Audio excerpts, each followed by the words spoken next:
Neck tension. Where does it come from? What does it do? And most of all, how can we get rid of it?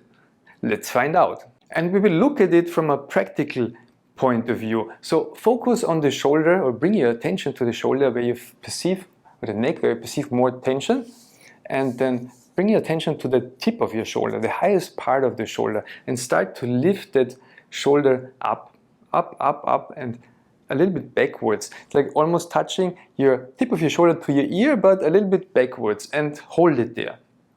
Hold it there and keep your head free, so you can actually still look around to the left and to the right and up and down. But if you keep your shoulder drawn up like this, you might already feel like the head movements are restricted because this shoulder is actually in the way. And that's what happens when there's too much tension. Like now when you hold the shoulder up, there's just too much tension in the shoulder. And keep your hand relaxed.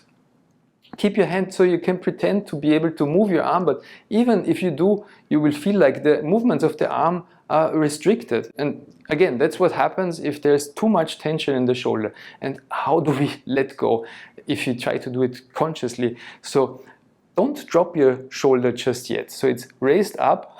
So we have been raising it for quite a couple of seconds now, and now just let it sink. It's a controlled letting go. So let it go more and more and more and more and more until until it's hanging, until your arm is hanging. Huh, how amazing is that? Now the arm is just dangling there. Yeah, a lot of tension has gone now from this arm, and if you lift this arm, maybe it lifts a little bit better than before, and if you turn your head, maybe the head turns a little bit better.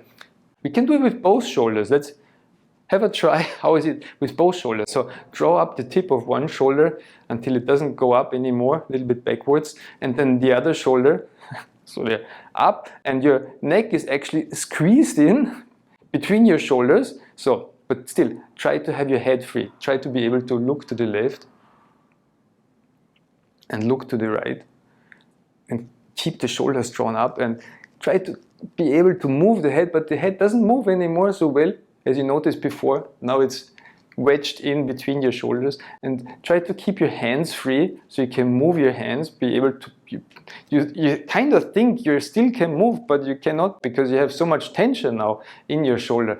And if we would continue this for half a minute, if we dare to, then you would start to feel a shortness of breath, maybe even a little bit of a dizziness, and it just will get worse from there. So we won't overdo it. So slowly, controlled, start to sink your shoulders. Let your shoulders sink, let your arms hang, let your hands hang, and let everything sink more and hang more and hang more.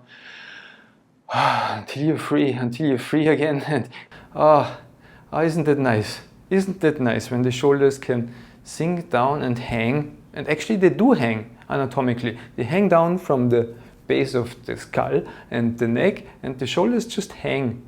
They hang and they float upon the chest. So then they're kind of resting on the chest, but they're also hanging down. So isn't it nice to have the shoulders hanging down? And when you lift your shoulders now, wow, or if you lift your arms, maybe your arms can lift higher already from just bringing this tension consciously into your neck. So that's how it feels like that. And what does it do? It restricts your breathing, it restricts your movement, maybe it restricts the blood flow. And if this is kept up for a long time, it's really, you can already imagine how bad it can be. So just a conscious drawing up and a conscious relaxation can go a long way. But does it get better by repetition? Can we do this like 3 times a day? Where does this movement even come from? How does this movement integrate into other movements? Is there a method, a system where I took this one movement from? Maybe there are more movements like this, and there are. If you're interested in movement, please subscribe to my channel. I have an upcoming series of shoulder movements, so don't miss that. Thank you for watching and see you soon.